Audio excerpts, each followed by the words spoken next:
Bir qara bulut, bir səma sübut, bir sabah süqut. Lüt krallar məclisində sübh günəşini unut. Görünür buradan hüdud, çıxacaq surdan ümid. Ölü ruhlar qapımı döyür, azad deyiləm zəncirim böyük. Sərhədim geniş, qarmağım öyüd. Tapsam bir söyüd budaqlanım kölgələrində. Sən başqa dildə susursan indi, mən başqa dildə. Ruhum hava, zehnim qaval, nəfsim bir quyu tama. Doydurmaz gözümü pul para, parçala, ver mənə özündən bir para.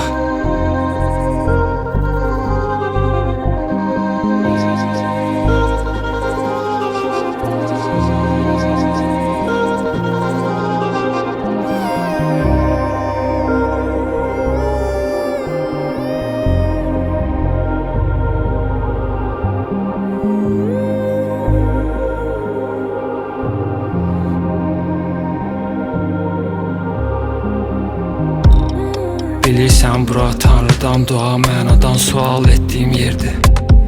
Bir küt sabah şilküt, aman amma ki davam dediyim yerdir. Saxlamaz məni qarnımın təbii, zehnimin məni sevdiyi evdir. Bilirsən bura sirlərə, açar dillərə çapar dediyim yerdir. Olar cəhənnəmin bir qara gürü, simalar çıxır, sədalar çopur, səbrimə toxun. Əkdim bir qara toxum, biçdim bir xarab salxım.